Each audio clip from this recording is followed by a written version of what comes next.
And here we are, the bottom left in the blue. It's Hellraiser.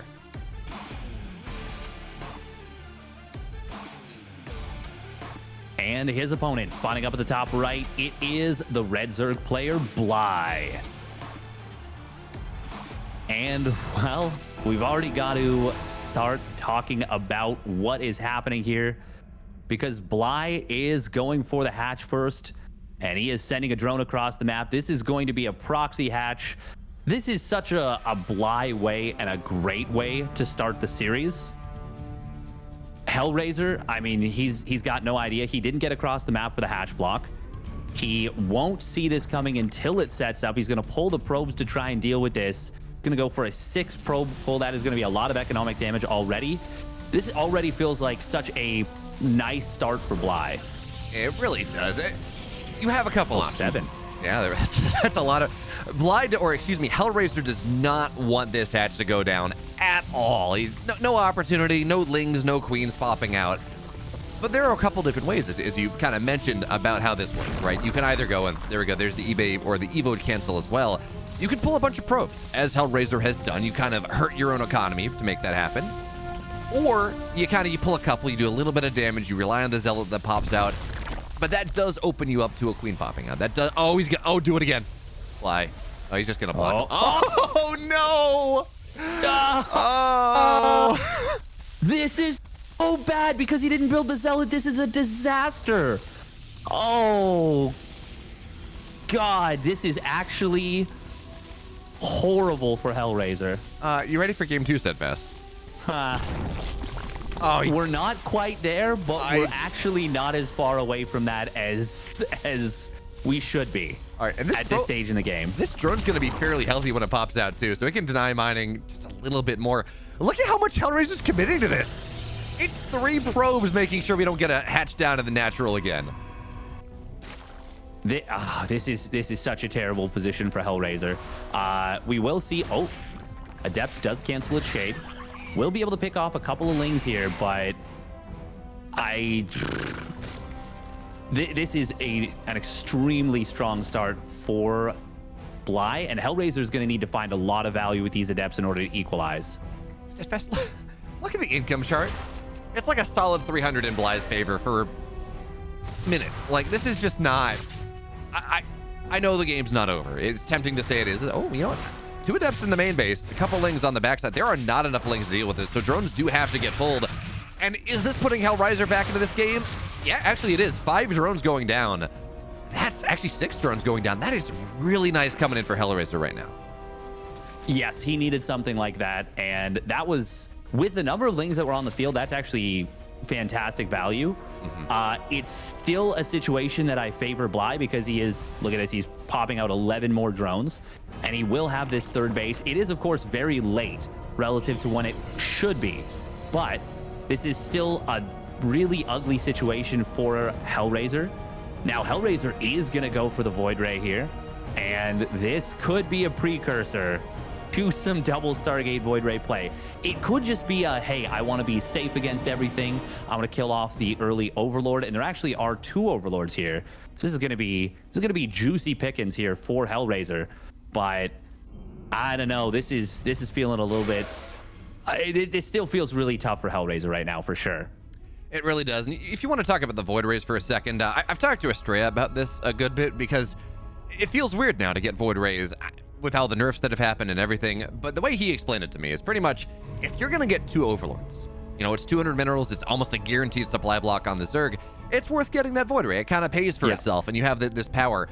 Otherwise, it's really not. So I wonder almost whether Hellraiser, this is a reaction to knowing that, like, to seeing those 2 Overlords and kind of going for there, and certainly does keep him safe against some type of stuff. But for now, the Overlords go down. He is going to get an Oracle behind this, a little bit more map control, a little bit more harass, and the ability to figure out what's happening.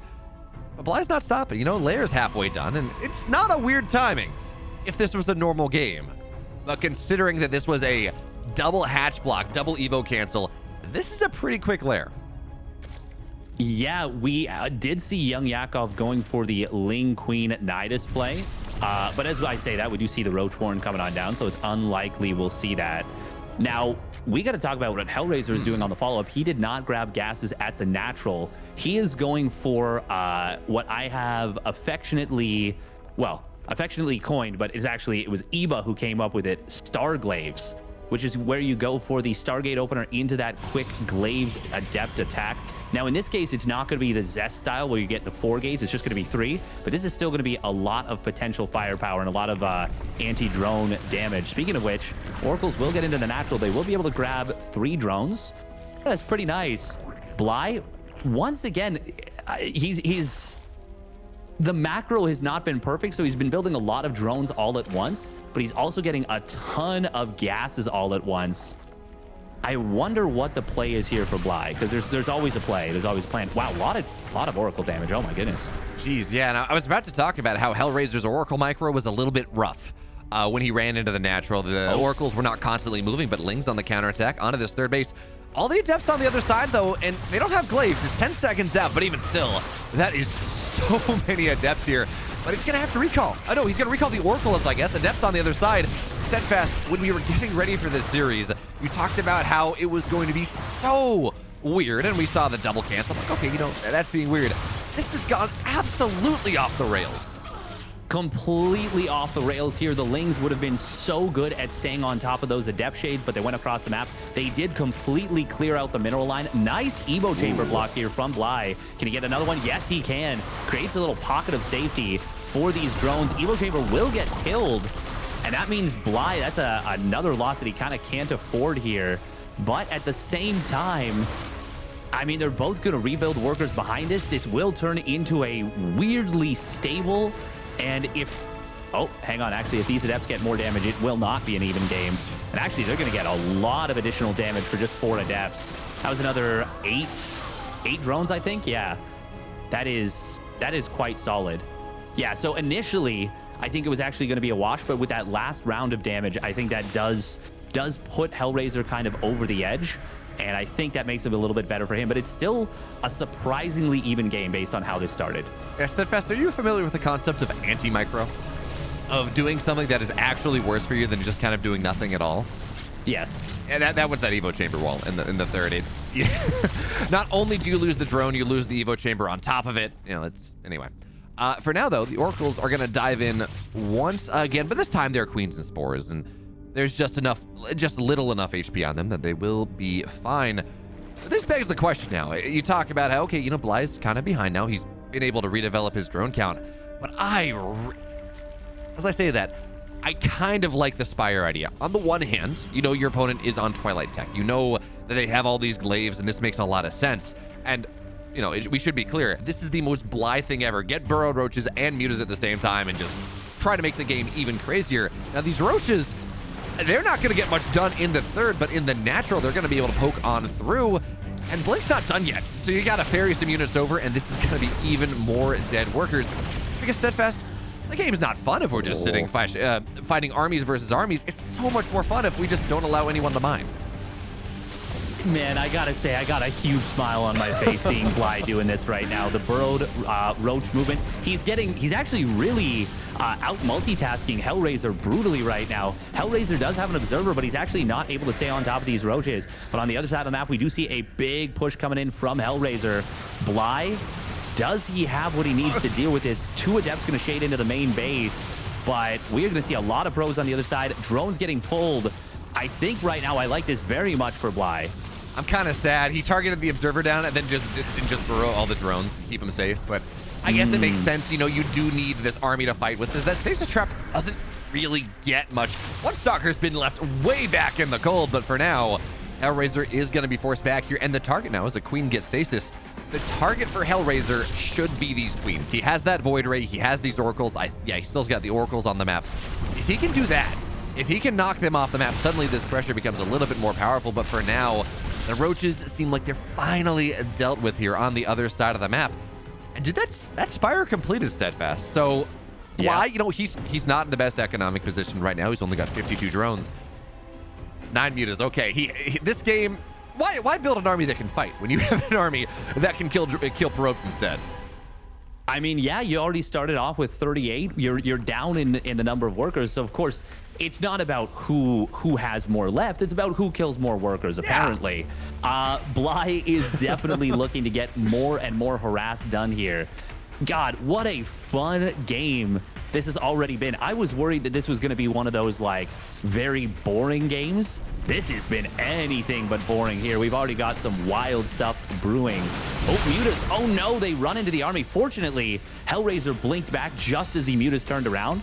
And the Mutas kind of end up getting a juke here. And now it's going to be another base trade, but like a harass trade, I guess. I guess, yeah. Only 3 Mutas did go down, but now on the other side, I'm kind of worried about Bly's army here. The Biles, they land on so many Stalkers, even still no Steadfast. And they're a bunch of Blink Stalkers and an Immortal versus what is quite honestly not a lot of Roaches and Ravagers, because again, a good majority of Bly's army is on the other side of the map. This time the Biles won't really land, and the Roaches, they're moving in. They're on move command. You just have to, if you're going to put them in the hotkey like that, you need to be consistently moving and attacking, because they just died.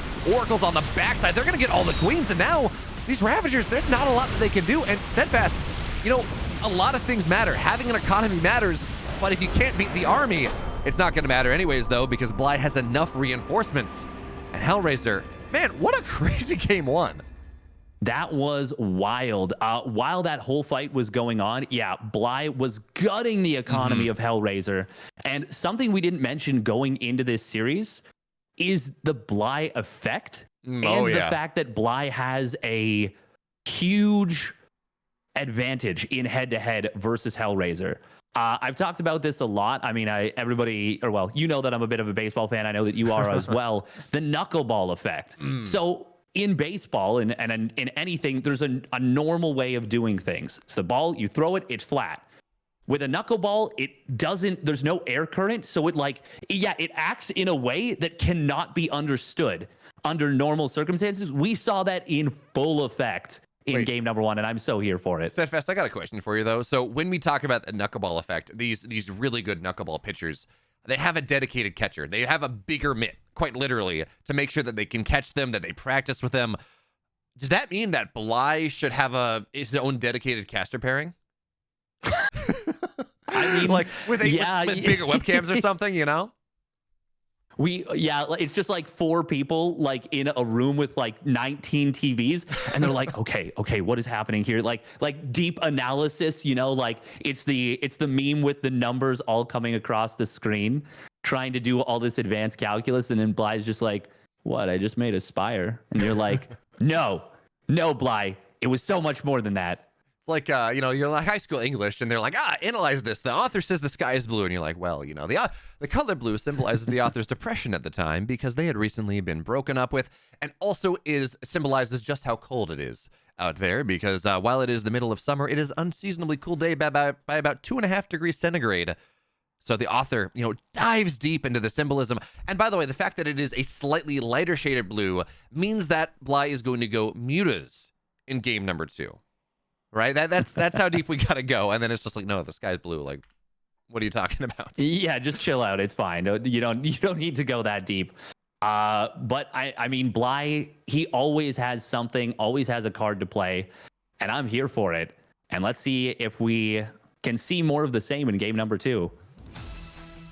As we have spawning down in the bottom right, in the red, it is the Master Brain Discombobulator. It's Bly. Steadfast. He's the master of disaster. And in the upper left, in the blue, the Razor of Hell. It's Hellraiser.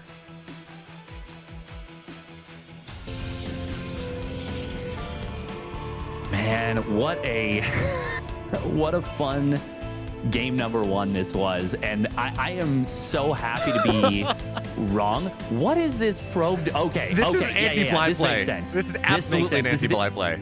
Exactly. Yes, it is.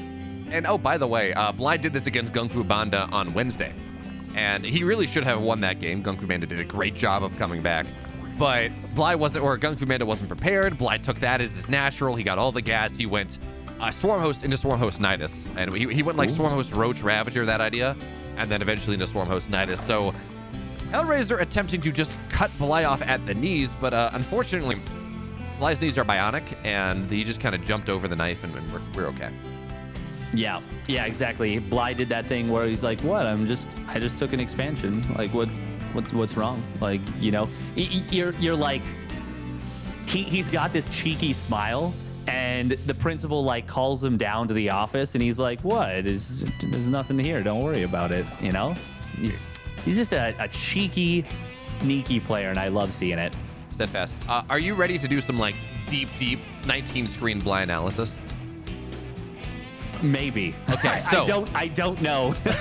Okay, so Bly took this base against Kung Fu Panda. The game didn't work out, whatever. And he did that because he wanted to win the game, but also because he wanted to make sure that he could always get his natural against the next Protoss that he played. So he said, yeah, you got to check this base now. Obviously. That is, it's not because he wanted to win game 2 versus Kung Fu Panda. It's because when he was going to play the inevitable at next Protoss, because again, DreamHack Europe is 50% Protoss, excuse me, ESL Masters Europe is 50% Protoss. He wanted to make sure that he got his natural easily. So there we go. There's your knuckleball. I was unironically thinking that a little bit. I was like, I mean, it would, you know, encourage that. And now we do see Bly actually taking this base in earnest in the middle. And even if you don't get it as your natural, it is still going to put a lot of value into early tech. And Bly is the kind of player that figures things out very effectively. And Hellraiser probably doesn't have a ton of experience going up against the high yield gas base. I'm sure he's got a decent amount, but I still feel like Bly will probably have the edge just in terms of the little bit of experience, just because of how Bly's brain in general works. Yeah, and I'm really curious to see where Bly goes with this, right? Like, Steadfast, I know you and I, we cast a lot of games where Rainer went for this in Katowice. Like, this was how he wanted to play. He would go, and actually he never lost with that. When he would take the rich gas base, he would just give him enough that he would never lose. The one time he did was when Showtime was able to, I think, send a couple of depths across the map fairly early and prevent this from going down. So it's a strong build. I don't think it's quite as rare, at least the idea of taking this forward base as you're making it out to be. But this is also Bly. And just saying, oh yeah, he's doing it for Roach Ravager pressure, it's fine, does not give him nearly the credit that he deserves for just the mad, twisted mind that he has. Yeah, that's more what I'm getting at. Not that Hellraiser's never seen this, but more like Bly will probably have a lot of weapons in his arsenal to utilize this. And Hellraiser will definitely have played against players who have done this, but he won't have played against Bly doing this a lot. And oh, there it is. There's that second Stargate.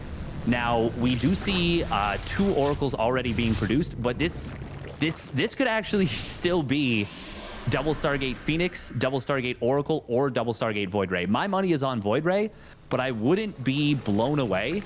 Actually, okay, no, it looks like it is going to be maybe Mass Oracle here. That would be really nifty. I mean, getting 3 oracles also kind of tells the tale that this is going to be a hero style.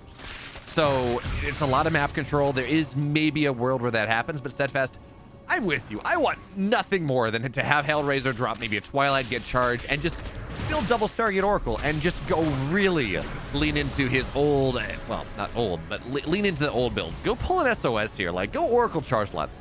But, oh, and it gets scouted immediately, too. Immediately. And now you have to wonder, is Bly going to try and hit like a Hydra timing against this with the high yield gas base, with the commitment to oracles? There it is. There's the Hydra. And I think this is a great response. Normally, I am really not a fan of Hydras in this matchup as like an all-in play. But in a situation like this, I think it's a really good decision. 3 drones do get picked off, but it looks like 3 probes also went down on the other side of the map. If Bly just smashes into his opponent with a big Ling Queen Hydra push, how does Hellraiser hold that? I don't know. If Bly is going to do that, though, and again, this is what he's attempting, I want to see him start working on these rocks right now. Start to knock them down.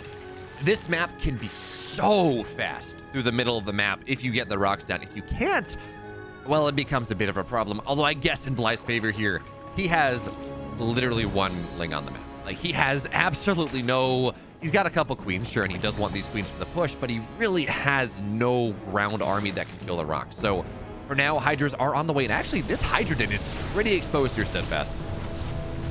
Yes, it's not quite in range for the scout. We do see the triple oracle coming in to the 3rd base.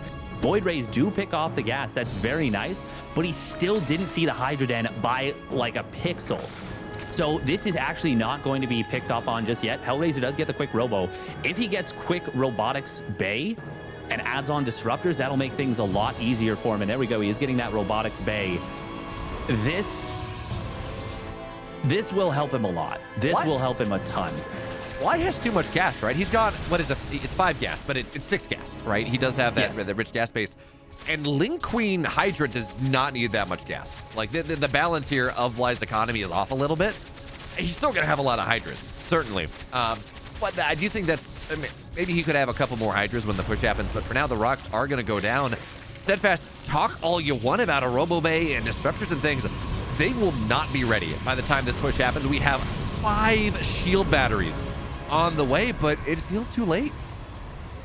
The thing is, the Queens do need to be in this fight in order to beat these Void Rays. The Void Rays will have +1 air, and if the shield batteries all get up and running, I mean, this could help out a lot. We are going to see the engagement coming on in. Nice transfuse from Bly to start things off. The creep is really encroaching, and this is a lot of DPS coming out of these Hydras. Battery overcharge on the one in the front. There is a shield battery behind this. Huge stasis ward right there. Using the front shield battery is not my favorite thing. The Queen's getting a lot of value out of these transfuses, but that stasis ward is a huge deal right here. Oh, it's absolutely massive. It takes so many Hydras out of that fight that realistically, all the Hydras that were fighting, another stasis craft goes down. Oh, he's going to time it up. Oh, he's going to get it. All the Hydras go down, and this forces Bly so far back here. And remember, the Void Ray count, it's at 8 right now. They got +1 air. They're going to knock down the Overseer just for that little extra vision. And Bly was making roaches behind this. He thought he had enough Hydras to make this happen, and he really doesn't. The Queens are going to go down here as well. And we talked about how it didn't feel like stuff was going to be out in time. Well, that Disruptor popped out at just the absolute perfect timing to knock down all those Hydras. The wombo combo of the Stasis Ward plus the Disruptor was huge. That was so well done. Nice snipe on this Disruptor here. This is still a dangerous moment here for Hellraiser. Make no mistake, but battery overcharge is available once again. It is back off cooldown as long as he's got the engine. He's got 4 Nexi, so he certainly does have that energy. This, oh man, Hellraiser, that was such a clutch defensive setup. Now, still, there is some potential for Bly, but he needs to, at minimum, knock out this base. And I think he needs to transition. He already had the Infestation Pit done. There's the Hive coming on in. No upgrades just yet, but Bly will get a quick and dirty snipe on that 4th Nexus. Oh, and he actually goes back in for it. Wanted to get the kill, but the units were a little bit too close, so he wasn't able to get it. Hellraiser did get supply blocked by that, though. Yeah, I was kind of hoping when we saw that Infestation Pit go down that this would turn into like a microbial push. Which is actually really good against what Hellraiser's going for, what Hellraiser had, right, with all the Void Rays. But for now, of course, you had those Colossus, you had the Disruptors. It's a little bit harder, and that is going to be not going to be a free Disruptor, actually. Shot gets a couple Hydras. But now we're at this point. His army of Bly is decent. But against all the ground stuff, it really does not work out super well. These Colossus are powerful indeed. But he has trapped his opponent in the natural for a little bit, and this might open up some attack patterns onto the 4th. It could, but I mean, the Hydras are just so squishy, even against just the 1 Colossus, and more Disruptors are hitting the field. Bly needs to be very careful about this. He, as you said, is going in, using this as a bit of a distraction as his reinforcements hit the left. That is something I like quite a bit, but Hellraiser going to be able to get these Void Rays over to the left side. Now, that will actually leave his natural a little bit open. The big thing for me, though, is now the Hive is done, and Vipers are going to be hitting the field. You talked about not having too much gas before. Now Bly needs all the gas he can get his hands on. This is a really nice play. He's opened up the natural, and he will get in here with a good number of Hydras. The Void Rays, they do kind of get left there. One of them does go down. Other one will get microed back, but this is going to be a lot of probe damage, and Hellraiser is certainly feeling the pressure. Yeah, you talk about how much gas he has as well, actually. Just what he gets the Colossus, he gets a Disruptor. Void Rays are starting to go down here as well. I mean, Bly is taking some really nice trades. The Hydras took forever to die into the natural, and yeah, Bly is just going to win the game.